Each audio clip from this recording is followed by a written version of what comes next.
Hello, MotoAmerica fans. It is time for yet another episode of Off Track with Carruthers and Bice. They come hot and heavy week after week, and we just keep bringing them to you. I am Sean Bice here in Ohio, and I'm joined by our MotoAmerica Communications Manager, Paul Carruthers, who is also the son of 1969 250cc world champion Cal Carruthers, who won that championship on a Benelli, no less. So I just wanted to mention that today, Paul. I got a question for you related to that. I just thought of this the other day. So I think it was you put up that photo of your daughter with Nikki, which was awesome. Yeah, that's funny that popped up, the timing on that. So it occurred to me, and I should have asked you this before, but I'm going to ask you on this episode here. So it's no surprise that you have a son named Kyle and a daughter named Carly, and they both begin with a K. Did you do that because of your dad? Maybe a little bit, but it just kind of worked out that way. Yeah. She's actually KJC, he's KJC as well because his middle name's John. Oh. But Kyle's middle name is Scott, so he's not a KJC, he's a KSC. So did you play in the KJC as well? I can't remember that far back. I'm not completely sure, to be honest, but let's go ahead and say we did. Okay. I love when things work out like that. All right. Well, yeah, that photo was from the Isle of Man. She went, my dad did a thing there. I forget what year it was. I remember when he went. Yeah. Yeah. He did the parade lap thing for like the legends and stuff. And my daughter got to go with him. And it's cool because both of my kids have gotten to go on trips with him. Kyle did a thing in Italy where they went to this, like it was a Benelli reunion, and my dad was like the master of ceremonies or whatever. So both kids have got to see, like, you know, actually what a legend he is, especially when you go somewhere with him in Europe, you know? Yeah, that's so cool. Hey, so let's talk about something else before we get our guest on for the week. And we'll be going to Ridge Motorsports Park next weekend. But yesterday, Paul, you announced the story about so David Anthony is going to have he has been riding this year on a Yamaha R1, but he's going to put Bobby Fong on. Is it that same bike or a different? Did he get a different bike for Bobby? No, I think it's the same one. Okay, I think he's taken a race or two off or whatever. I think I heard something about he was having some issues with an arm or something that he might get surgery on or whatever. Oh. But I don't know. I don't know what the truth is for that. I have to actually call Dave and see. But okay. No, I think it's cool that Bobby's going to get the chance to ride that bike. It's obviously a good bike. It's the ex Jake Gagne bike from last year. So it's a good super bike, and we all know how fast Bobby is. It's like no matter what you put him on, he does well, and it'll be cool. It's just one more story, to add to the spice of the superbike class. Yeah, absolutely. And, it takes him off the table from the speculation, even mentioned by Chris Ulrich at Team Hammer and the Vision Wheel M4 X-Star Suzuki team, where he kind of said that they were considering possibly like Brandon Posh. He mentioned Bobby Fong himself. So Bobby is now off the table for that deal. So we still are trying to find out or waiting word of who's going to take that ride with Tony's announcement of retiring at Road America. Man, I don't know. I'm kind of lost on it because you kind of wonder who's going to be out there. That we were kind of thinking maybe Bobby a little bit, right, Paul?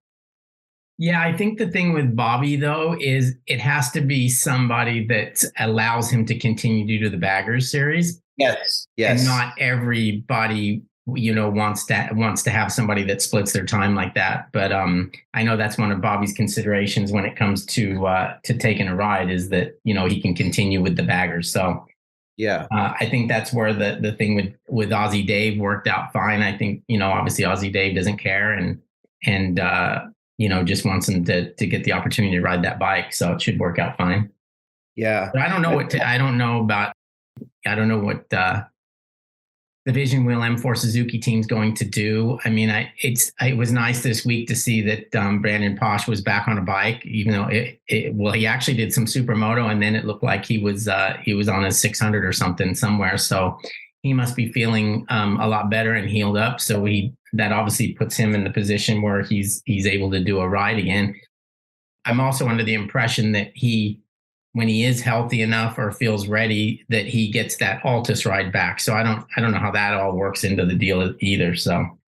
Yeah, I don't either. And I mean, I know it's a big step up from a stock 1000 bike to a super bike, but he's at least been on a leader bike. So that'd be pretty incredible though, if he ends up getting that ride. I mean, that's a big task for him. And I'm not saying he's not up to it. He surely would be, but it'd be interesting to see.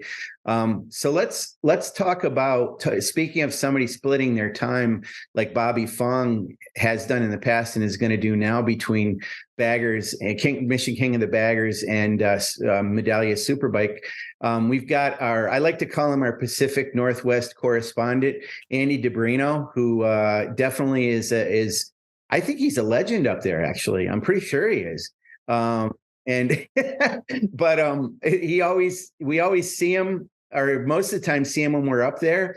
And it's weird. So he competed at Daytona, and I was looking, and I lost a little bit of track of this because I'm like, Daytona. So when else did the Mission Super Hooligan National Championship compete? And the answer is they haven't. But they right. I saw that too.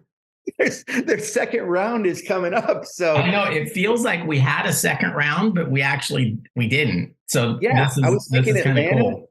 Yeah, I was thinking Atlanta. I wasn't sure. So that class has had two races. Andy races a KTM 890 Duke. He had a decent Daytona, but when we bring him on, I want to ask him about race 2. I'm not sure what happened there, went on with him. But the other thing he's doing is and I had done a story earlier in the year about this. He is going to be racing in Supersport as of next weekend, and he's going to be on an MV Agusta F3RR, which is a 798cc motorcycle. So it fits into that Supersport next generation. It's got an electronic throttle on it. So will it be able to be balanced or is going to be balanced going into it? It's a bike that's doing decently in World Superbikes or World Super Sport.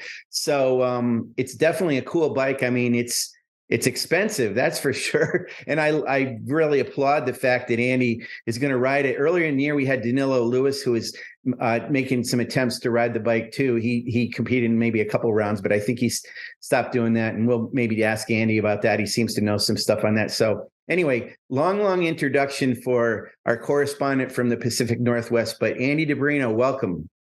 Hey, thank you very much.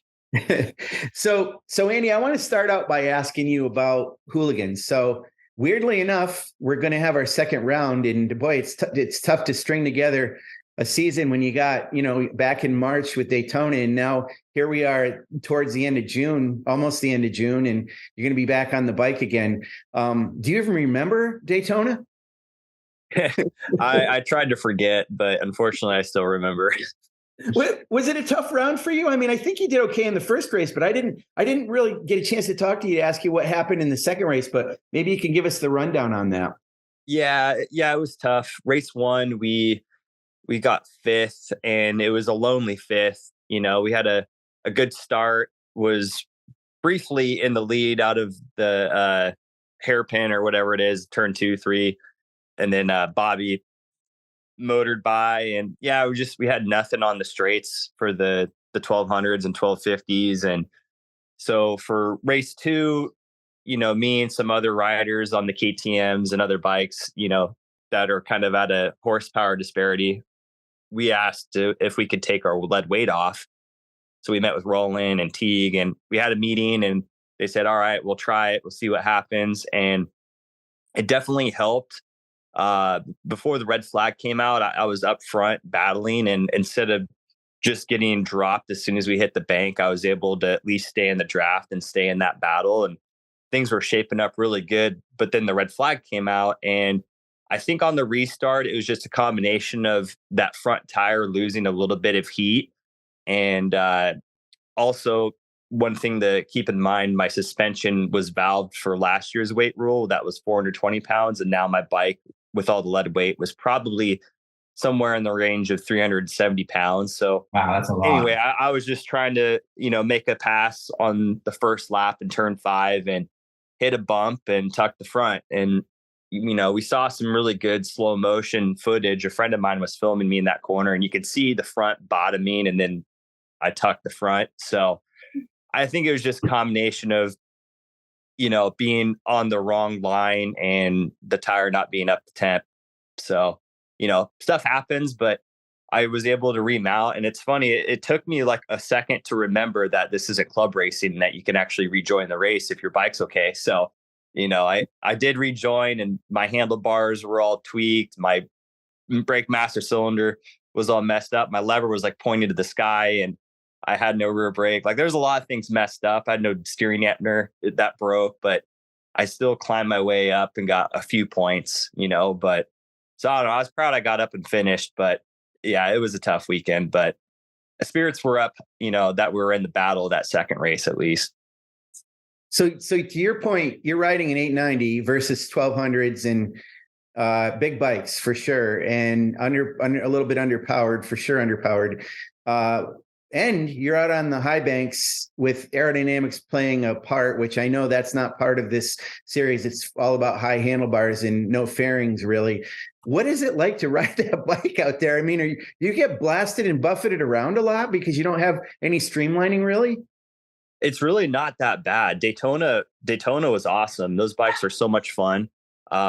It's funny, this past weekend at Portland, it was worse at Portland International Raceway because it was actually just so windy, and I was literally like getting blown off the back tail of my bike. I had to like really hold on to the thing and like keep myself planted. So yeah, no, Daytona wasn't bad at all. Those things, they're pretty fun. Maybe I'm just used to it, but everyone always they're always wigged out or concerned whenever they're getting on one of those things that it's going to be, uncomfortable or hard to hold on to, but it's not. So Andy, no, that's Daytona, that's high speed track. It's all about staying in the slipstream when you can, but you're going to be coming here to Ridge Motorsports Park, a track well. First time for Super Hooligan on that track. You've been riding the bike obviously outside of even of our series. And it's a tighter track, obviously, although it's still high speed. What do you think? How do you feel your chances are going to be on that bike at your home track? I feel really good. I mean, honestly, I won't be satisfied with anything less than a win. The KTM is an amazing bike. It's going to be perfect for the Ridge.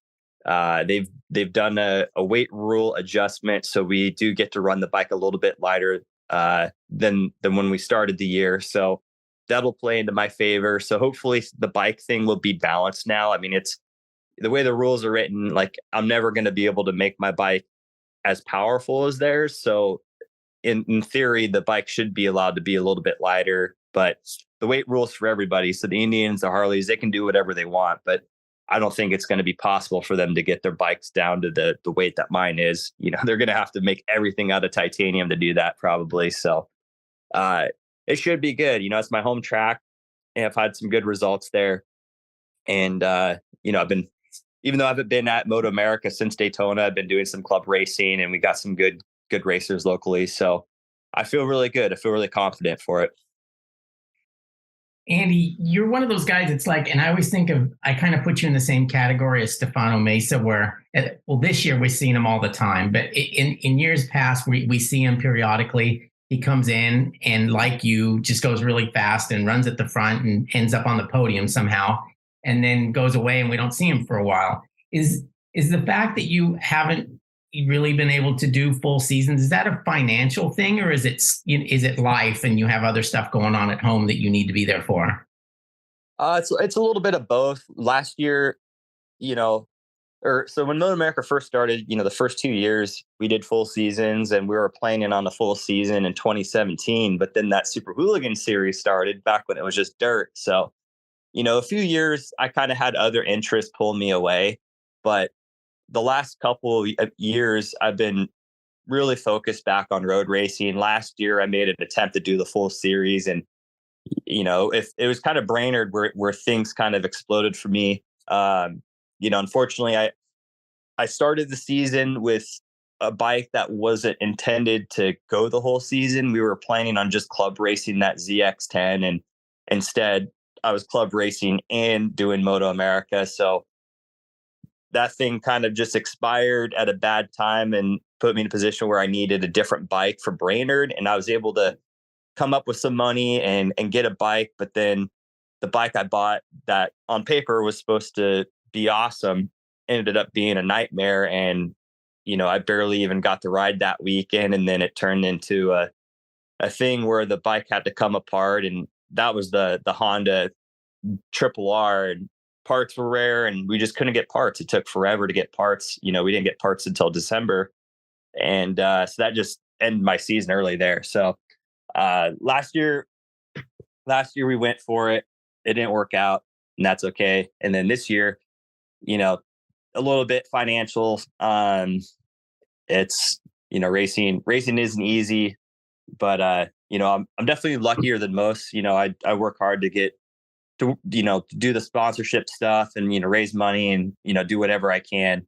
So but it's also nice to just kind of sit back and have like a condensed schedule with Super Hooligans, and then come out and do the Supersport stuff. But going forward, I want to be out there full time. But there's been some other factors and stuff at play. But yeah, I love the series. I'd like to be out there all the time. Okay, so we go to Ridge Motorsports Park next weekend. Now, we always hear like this is this guy's home track, and is this really your home track? I mean, location-wise it is, but how often do you actually get to race there?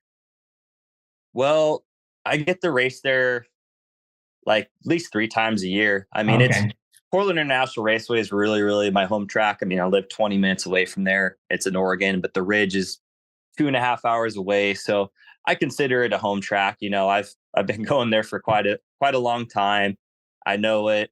And so, yeah, I like calling it my home track, and the people there are amazing. They do a lot for me. They're actually, sponsoring me this year a little bit, and they've let me like before the very first MotoAmerica race at the Ridge in 2020, they had the track shut down for a couple of days doing some track maintenance and prep. And they let me come out with my BMW E36 drift car and my KTM 790 flat track bike. And I did like a drift video out there while the place was shut down. So like, they're really cool tracks. So I love working with those folks there.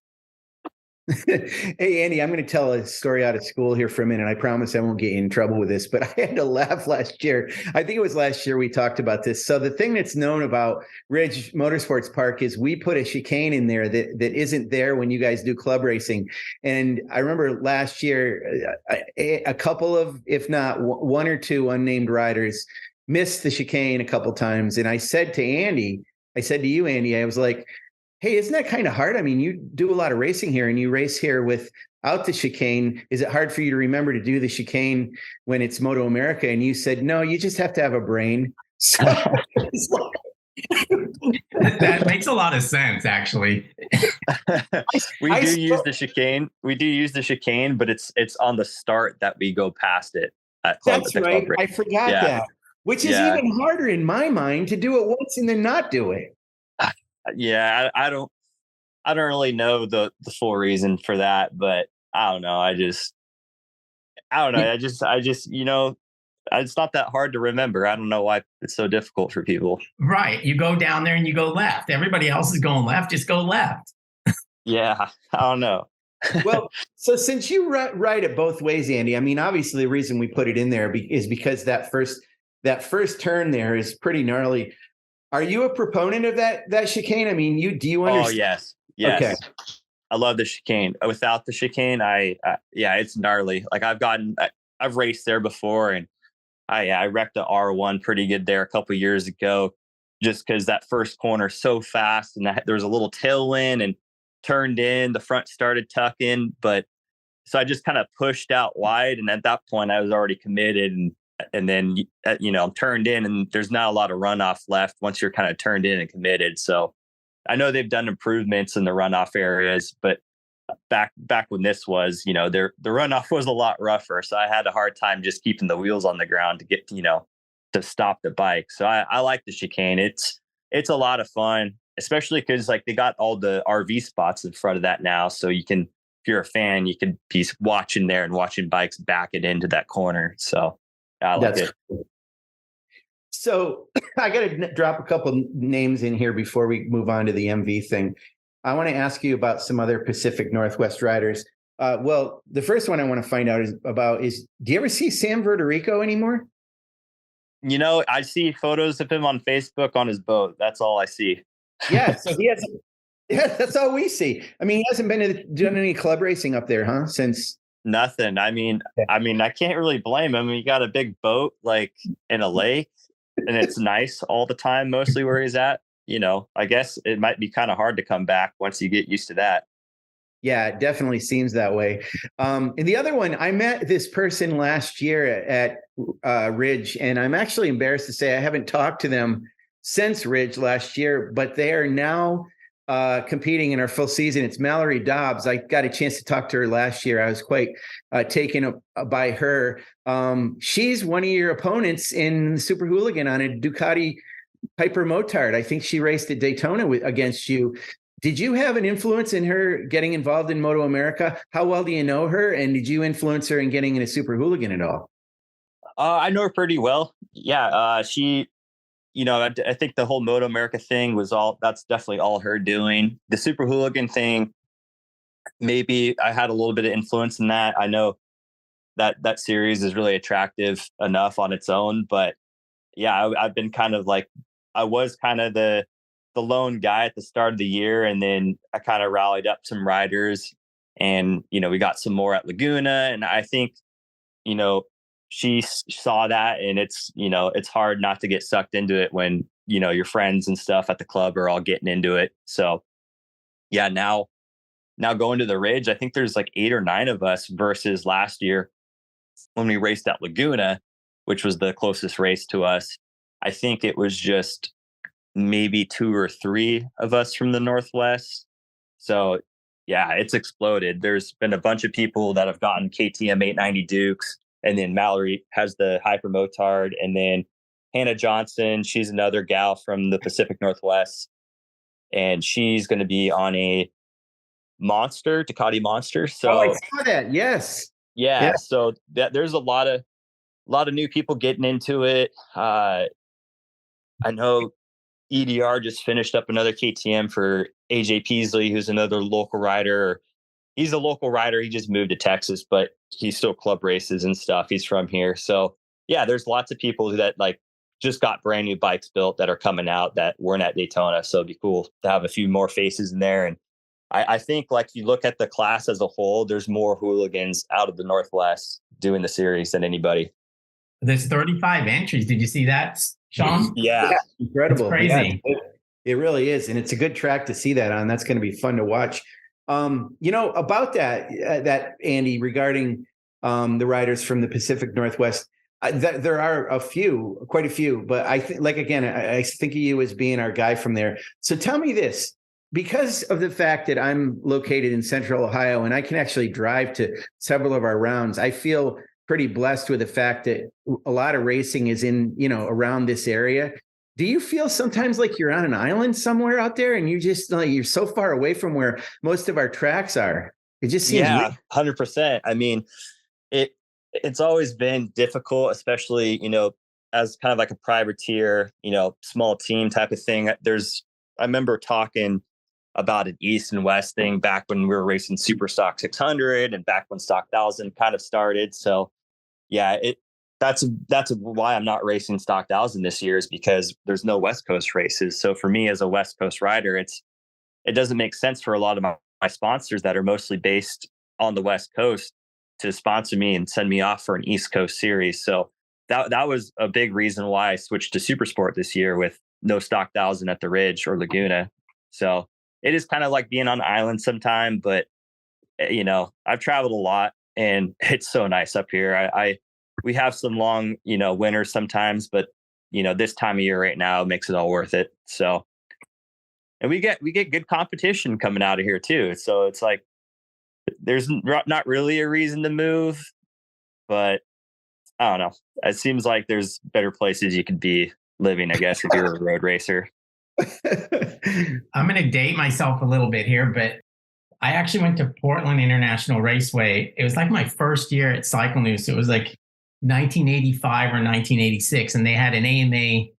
They kind of called them pro-ams, but they were superbike races. And the one I went to, it might have been the first or second race I ever covered for Cycle News. I remember it was back to back with one in Seattle at Seattle International Raceway, and Dale Quarterly won that race back then at Portland. What my question is, I think when we went there then, the main issue with the track had something to do with the drag strip. I can't remember if it was the entrance to the drag strip or the exit. But there was really only a couple of quote unquote sketchy parts. Has that changed at all? Or is that a racetrack that MotoAmerica, could you see MotoAmerica ever going there? I think MotoAmerica could come here, but there'd be some improvements. And I know people, I don't know exactly who, but I know people have come from MotoAmerica. I think Josh Hayes actually might be one of the riders that I can think of that's come out to check out the facility, or maybe it was Jeremy Toy, because I know Toy's done like a bunch of Kawasaki shoots here. They used to rent the track out for their Kawasaki street bike shoots. But anyway, for me, the track doesn't really feel sketchy.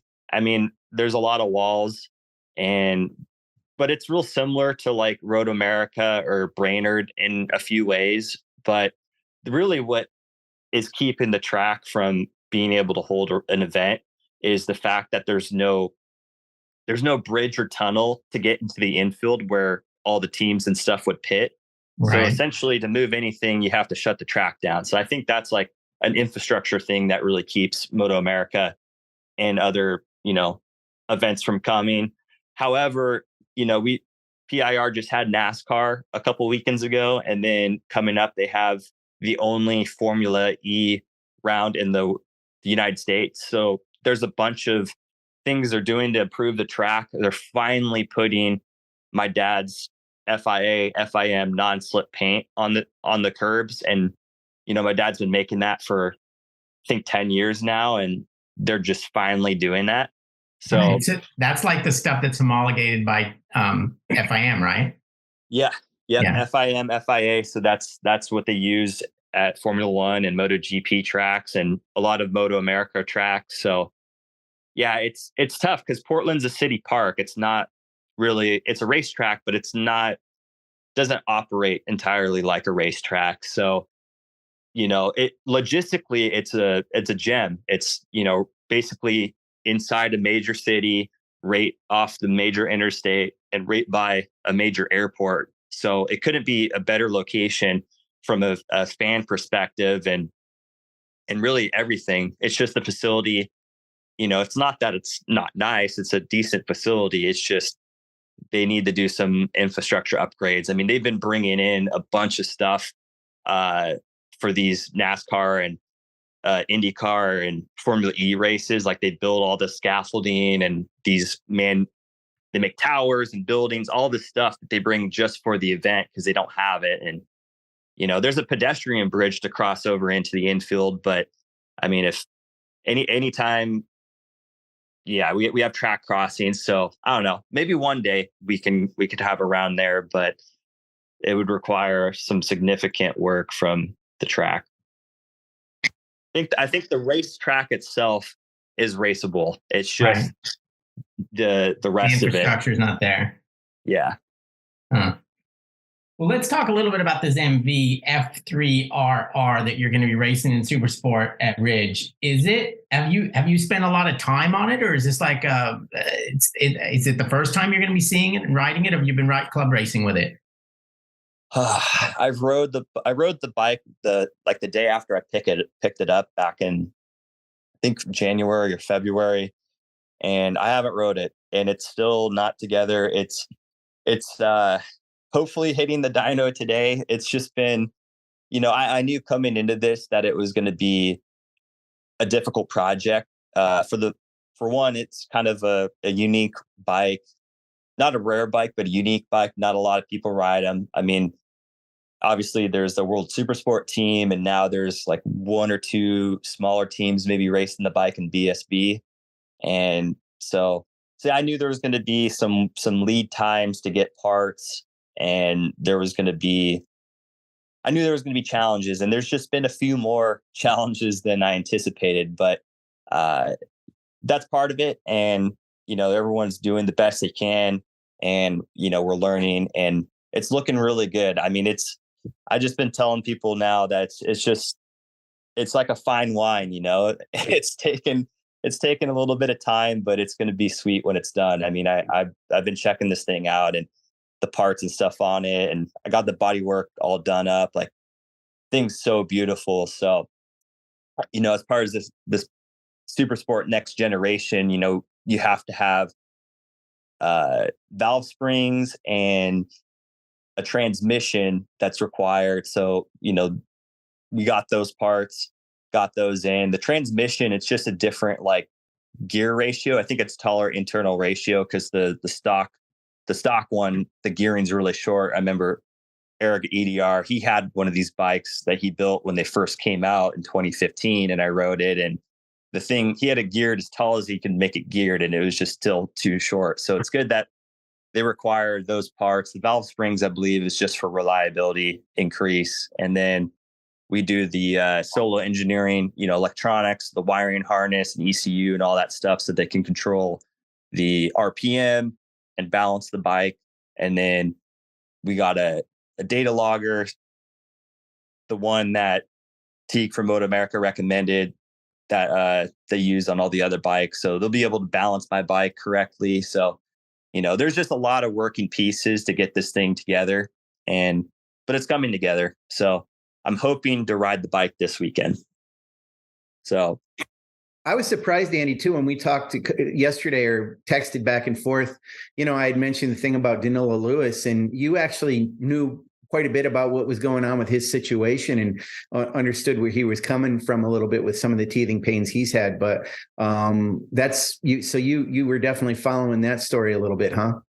Yeah. It came out as a surprise because I was at Daytona, and, they showed up with the MV, and, I had announced maybe a couple of weeks prior to Daytona that yes, I was going to be running the bike, and I was supposed to be like the only guy doing it. And all of a sudden they show up. And so I'm still kind of baffled. I don't know 100% of the story, like how they even got the bike together. Cause I remember I ordered my electronics, and, they told me it was going to be 2 months or something, but I don't know. It sounded like their deal was pretty last minute. And I think they actually got the electronics that I had ordered, and they gave them to them because they were actually going to race Daytona. So they were more of a priority. But yeah, I don't think that bike was spec'd out or built out the way it was supposed to be. I mean, I haven't talked with that team since Daytona, but I've been watching, and, just a little bit I've heard. I think that there's been, and obviously there's been some struggles for them, and I don't know. I don't want to speak for them, but I think part of it was maybe they didn't have that data logger. So, that's a big thing for trying to balance these bikes. The Right. little bit I'd heard, I think they were, trying to figure out a way to make the bike quicker. And so, Yeah. I don't know. I feel like nothing against them. I love Danilo. He's an amazing rider, and, I'm excited and stoked to see him out there racing, but I feel a little bit more confident about how my program's going to go, and, with how we got our bike set up and the people behind us. Yeah, I was surprised, I should say, as surprised as you were, because you're right. I mean, I had written that story about you having this MV, and then Danilo, we were in the media center. He was getting his photo taken, and, I have conversations with him that are kind of broken a little bit because it's hard. His English is spotty, and my Spanish is non-existent. So basically he kind of, I got across the idea. He said he was on the MV, and I didn't even see it on the entry list. And then we talked. Well, I think I saw him, might've been at Barber. I don't remember where, but he was telling me, and he kind of was doing the thing with his right hand, his throttle hand, acting like he didn't have the power he wanted or something like that. So I gathered that's what maybe the issue was. But yeah, and I know you've been working on this for a while. The thing that's interesting though is, the state of Washington or Oregon, they're two different states. I do know that, Andy. So I don't know why I put them together like that. The Northwest, Sean. Yeah, Just go with that.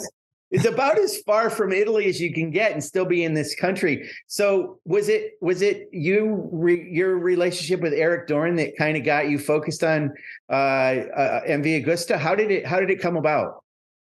So it came about, last fall as I was kind of, when the schedule for the new, classes came out, and I was just like, man, like, what am I going to do? Like, Stock 1000 isn't racing the Ridge or Laguna. And so I thought, like, all right, well, maybe I'll race Superbike, but I'll be honest, like, I want to be battling for podiums. I don't really care about battling for top 10s, which is realistically what I'm battling for on a Stock 1000 spec bike inside the Superbike class. And right. So, yeah, I wasn't really interested in that. And then I play Call of Duty quite a bit with Greg White. And Greg was kind of the one that planted the seed, because that was right when all the news was going around that KTM had acquired, a share of MV Agusta. And so, yeah, that kind of started thinking about that. And then, yeah, I talked with Eric Dorn, EDR Performance, and I know he had built an F3 800 when they first came out. And I rode it at the Ridge and at PIR one time, and I thought it was a really cool bike. And then literally I'm friends on, Instagram, and I know John Hines, the CEO of KTM. And I responded to an Instagram story of his. He was somewhere and there were some MVs in the picture. And I was like, hey, like, you got any F3s around? And it kind of just went from there. It was really just kind of shot in the dark, and he seemed interested. And my other contacts at KTM I deal with, were supportive, and there was really no plan behind it. And it was just kind of a run and gun type scenario. I mean, it was basically just like, we talked about it briefly and kind of had a plan. And then like 2 months later, they're like, hey, we got a bike, come get it. And so I went down there and got it. And I've kind of been on my own ever since. So there's still a lot of stuff moving around and being figured out between, KTM and MV. But it's cool just to kind of to be running another class on something that's kind of within the KTM group, So, I mean, they've been really supportive of me and Super Hooligans on the KTM. And, that's been really, really fun and really special for me. And again, up for them to support that in the extent that they do, and then not care that I'm racing a Kawasaki or, racing a Honda, whatever it may be. Like, I think that's just super cool of them, So, I mean, it must be like a similar situation where, like, you look at Travis or Kyle Wyman when they're riding for Harley, but they get to race, super bikes on other brands. Like, it's cool that manufacturers are allowing riders to do that. So again, for me, it's just this helps strengthen my relationship with KTM even more. Like, I'm not racing a KTM and Supersport, I'm racing the MV Agusta, but it's another brand that they're involved with. So yeah, for me, my goal is I want to be a factory racer someday. And I feel like this relationship I'm building and getting to do this, like, is a step towards that. Hopefully, I don't know if there'll ever be a KTM factory road race team or an MV factory road race team in MotoAmerica, but I feel like I'm kind of slotting myself as the guy if there ever was. But yeah, that's a cool niche. That's a good way to go. I mean, for sure, because I mean, and it definitely marketing wise, I mean, think of the fact that, other than Lewis, who may not be, continuing with that bike, you're the only MV out there. So it's kind of cool. You get attention based on that. That bike. So you're a stock 1000 guy, Superbike guy, leader bike guy, I should say. Do you fit on that bike? Okay. The MV? I think so. It's for sure the smallest bike I've sat on and rode on in quite a long time. When I rode the bike, it was literally like just for a track day at Buttonwillow, and I was just farting around on it, just kind of breaking it in and feeling it out. And it was it was cool. Like it gave me some good vibes. And what's really cool, I mean, yeah, I know Danilo came out and did it, but I'm on the F3RR. This is the latest bike. It's got the new bodywork, which I think this is the most beautiful looking road race bike there ever has been. I mean, the way it's designed, the way it's got the, the winglet or like the aero package, whatever you want to call it, on the side of the fairings. The thing is just gorgeous. So, I think like once you guys see my bike and see my leathers and see my helmet, I mean, it's going to be the best looking in the paddock.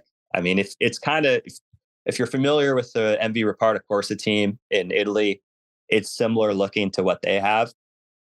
So I'm going to look the best, I hope to ride good and, do it all justice, the goal was that, like, when we started this deal, like I wrote down, like, I want to be at MotoAmerica, I want to be testing before MotoAmerica, and that hasn't happened. And that's, that's the way it is. That's racing, nothing ever goes wrong, but, I'm not going to have, like, hopefully I'll get this weekend to ride it, if not, whatever, but I'm pretty good at hopping on a bike and going, but yeah, I'm looking forward to it. It's going to be really cool looking, and I feel really confident about it.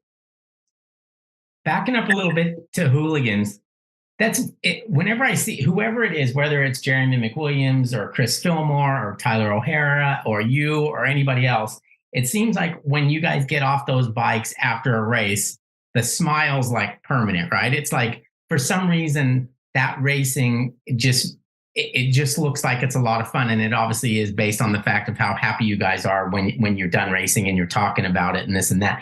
Is it just a matter of how close the racing is? Is it that, it's always kind of fun, I think, to ride or race a bike when you feel like you can override it. You know what I mean? Like you can do more than the bike's capable of, rather than like a super bike where you probably sometimes don't feel like you're even reaching its potential. Is that kind of the case with Hooligans?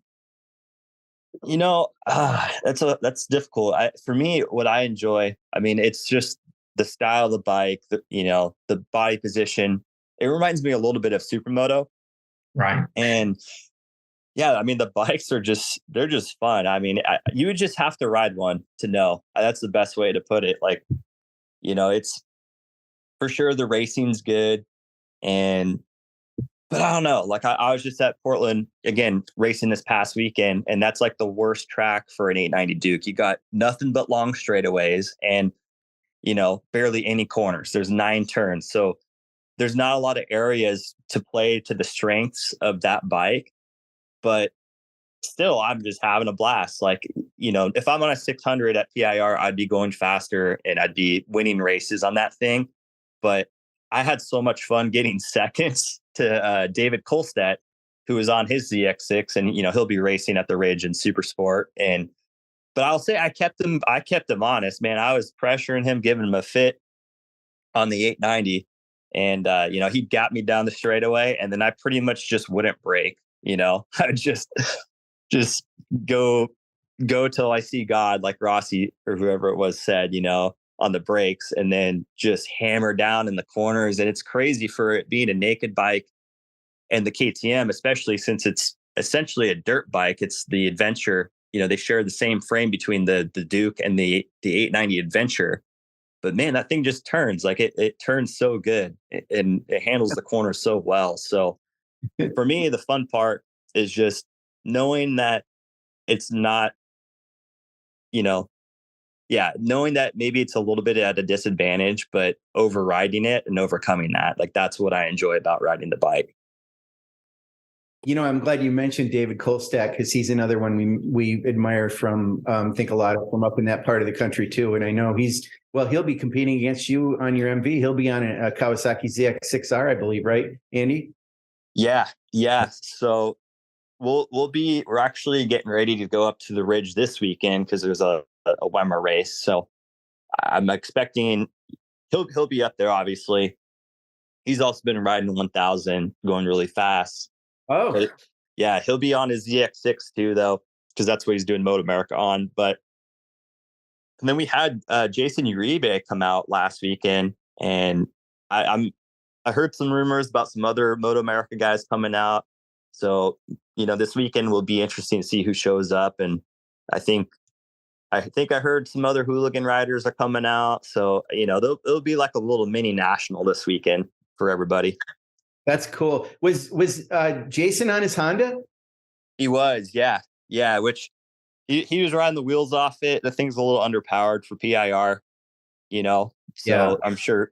I don't know if he's going to be on the Honda this weekend. I heard he might be on a Yamaha potentially. So maybe if that works out, you'll see him racing the Yamaha at MotoAmerica. But that'd be cool. A couple of years ago, I remember it was like, I think it was Thursday. We found out, maybe it was Wednesday, but anyway, it was right beforehand. We found out he was going to end up racing in that, at that round. So it was good to see him there. Yeah. Oh, we also had Brian Pinkstaff out, who is Xavi Flores' crew chief. He was out racing in the Formula Ultra races with me on his ZX10. Yeah, and his dad, is it Keith or his dad raced, I think, or I've talked to Brian about his dad races. His uncle is Keith Pinkstaff. Keith's uncle. That's right. Yeah. Yep. I always do that, Tim, but it's, I got to talk to him a couple of years ago and realized where he was part of that whole lineage. Hey, I want to go back. We're going to wrap here real quick, but I want to go back, Andy, to just asking you about the MV again. So you'll be in Supersport for the 2 races next weekend at Ridge Motorsports Park. Will you be racing? Will you be at Laguna and any rounds after that on the bike? Yeah, I'm signed up for Laguna, and I don't know. I don't know how the extended thing is going to go. Like there won't be anything special being done to the bike, but if it goes like the last race, it won't matter. So, yeah, we'll be doing Supersport at Laguna, and I'm also planning on Coda because that's a Hooligan round. So I'll bring the MV out there, and then New Jersey.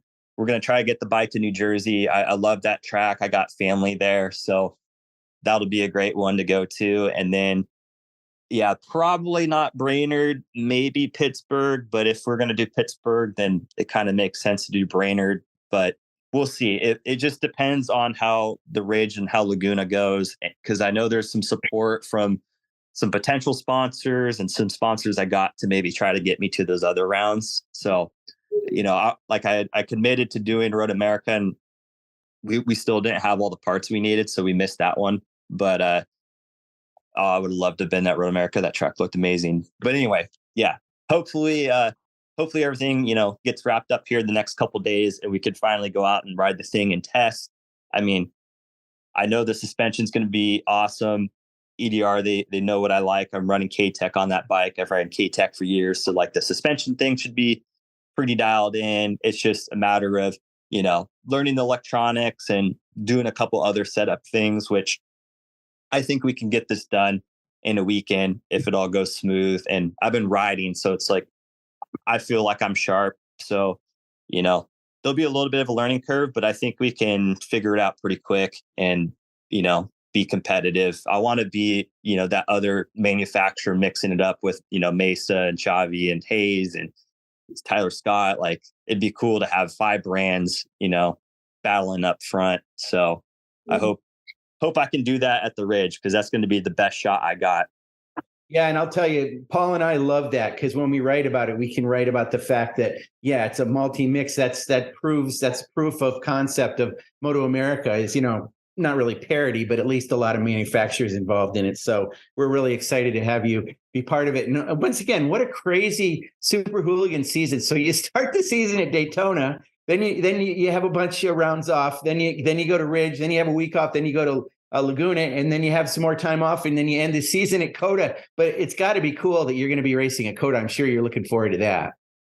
Yeah, it'd be interesting. I've never rode Coda. It looks like something.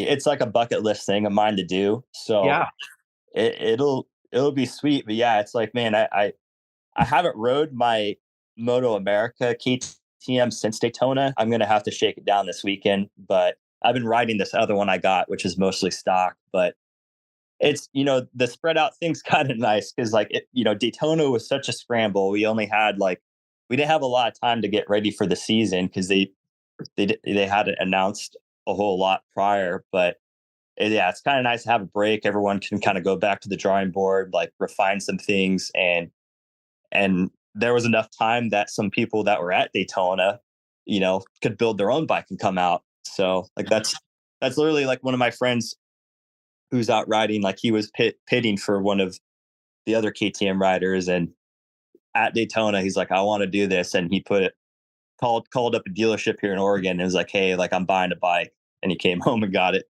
immediately after. So yeah, it's cool. I mean, that's the beauty of this Hooligan class for a lot of people is it's more of like an entry level type thing for racers to get their feet wet. So yeah, there's a lot of people doing it that they wouldn't come out and do MotoAmerica otherwise. And then at the same time, those same people, it kind of feeds them into other classes outside of Hooligan. So it's a good thing for everybody. Yeah, 100%. It's great for us. And as Paul said, we've got like 35 entries for that. So we'll be looking forward to that. And we'll be pulling for you a week, not this weekend, but next weekend at Ridge Motorsports Park, racing in 2 races in Supersport and 2 races in Mission Super Hooligan National Championship. And that's Andy DiBrino, our correspondent from the Pacific Northwest. Andy, thank you so much for joining us. We'll see you in the flesh soon. Awesome. Thank you, guys. Yeah, thanks, Andy. We'll see you next week. Yep. Appreciate it. Bye.